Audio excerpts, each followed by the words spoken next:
Welcome to the Carriker Chronicles, the People Show. Checking the pulse of Husker Nation, brought to you by X-Cancer. Check them out at xcancer.com. Alas, it is not going to be the special teams breakdown. I apologize. I sincerely apologize, but there is some news I feel I need to react to. Now, special teams is a third of the game. It probably cost us about 84 games last year. So I will get to the special teams breakdown on Monday, unless something else pops up that I need to react to.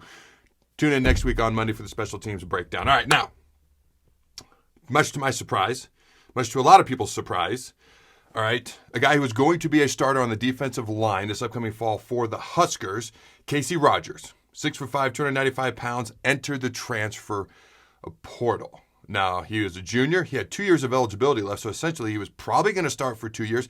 Still got to earn it, but he was absolutely expected to do so. He's one of our most experienced players on the D-line by far. He did miss spring ball due to an injury, but he was expected to be back and able to play in the fall for sure. Now, I had not heard that he was unhappy. Okay, I don't know many people that did know. Now, I'm going to speculate, throw some stuff out there. Maybe something sticks, maybe something doesn't. Down the road, we'll learn a lot more, but why? What makes the guy who's going to start, unless something very surprising happens, enter the transfer portal, especially when you may very well start at this school for 2 years, where you've already shed blood, sweat, and tears. So here's some theories. All right, here's some potential things that happened. All right, nobody knows for sure at this moment in time. Now, within a very short time, he got an offer from Arkansas. So conspiracy theorists could say, hey, they poached him. Is there tampering going on? Nobody knows. Nobody knows at this point in time. Just something that may have happened. If you're in denial that this is a possibility, then you're in denial and you're wrong, because it is a possibility. Don't know that it happened, but just throwing some potential possibilities out there. All right, now let's be honest. With NIL, with the transfer portal, this type of thing is going to happen. There is going to be poaching. There is going to be things like this that happen. Anybody who coaches youth sports will tell you this type of stuff happens with 8-year-olds, and it's pathetic.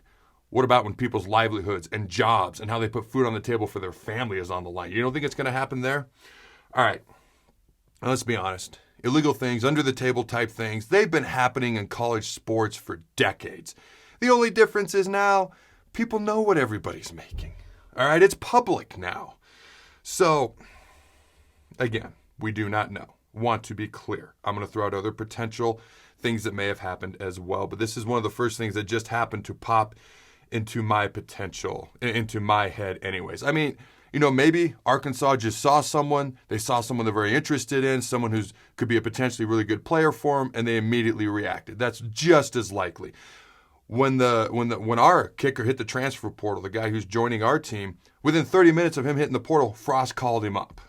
So maybe that's a situation where this happened. You look at Casey's stats, and I mean no disrespect, he was going to start, he was going to be a good player for us. They don't exactly blow you away to this point. He did have 2 years left to play. Now, you look at a guy like Oshwan Mathis, and I hope I'm saying that first name correct or somewhat close. This is a guy that Nebraska really, really wants, and we should. And they rolled out the red carpet for him because he would sure help the team if he joined us. Very highly sought-after pass rusher from TCU. He has a 6-figure NIL deal on the table right now. Now, maybe Casey looks at that. Again, another potential option here, and he says, hey, I've been here for years.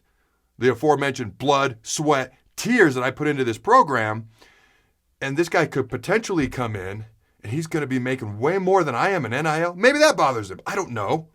Okay?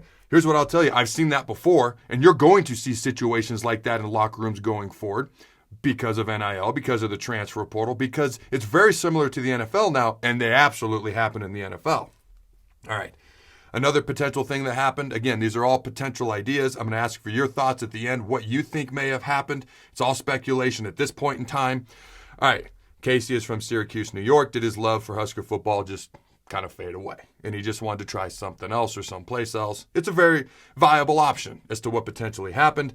Here's what I am going to say, because I don't care what anyone says. I really don't. Okay? And I don't care about the excuses that people make when an in-state recruit goes somewhere else. And not every time there's an in-state recruit that goes somewhere else is it a good fit with Nebraska, but way more often than not it should be. And it should be a bigger deal when someone goes out of state. I don't care about the excuses that are made. If you ever watched my show in the past, years in the past, I've had this same stance. I've seen it firsthand. Guys that are from Nebraska, guys that have ties to the state, if they commit to Nebraska, once they're in the locker room, they will work harder. They will work harder longer. Okay, way more often than not. Random sidebar, but maybe that happened with Casey. Just, maybe he wants to be closer to home. Maybe it has nothing to do with Arkansas. Who knows? All right, now, what do we do now? What do the Huskers do at this point? We're a young, inexperienced D-line with only 9 scholarship players. We didn't even have enough defensive linemen to form 2 separate D-lines in the spring game. We essentially lost all 3 of our starters from a year ago. Okay, essentially, Ben Stilley graduated.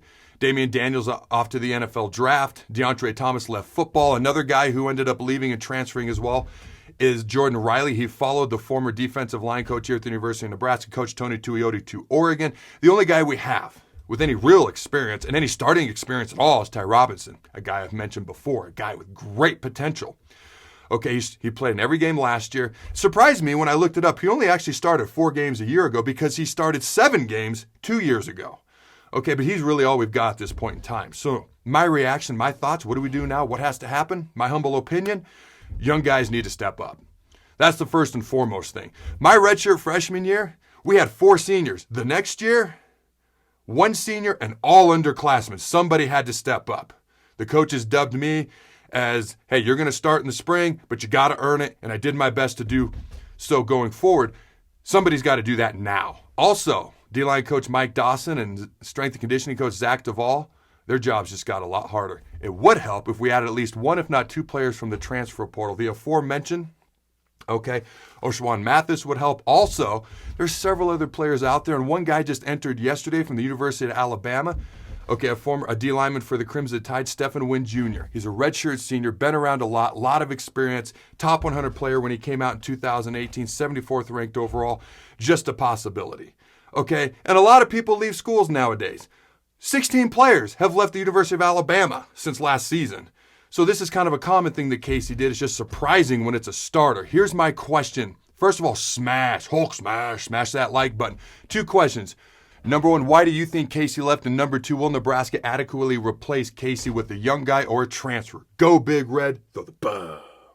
This show is brought to you by X-Cancer. Join the fight at xcancerstore.com and support your loved ones, your neighbors, and cancer fighters all over the world and help them gain access to revolutionary treatments. xcancerstore.com has a wide variety of t-shirts and merchandise supporting a wide variety of cancer battles so you can show off the colors that matter. Proceeds from each purchase not only help those at home, but also cancer fighters in Tanzania, Africa. Check them out at xcancerstore.com.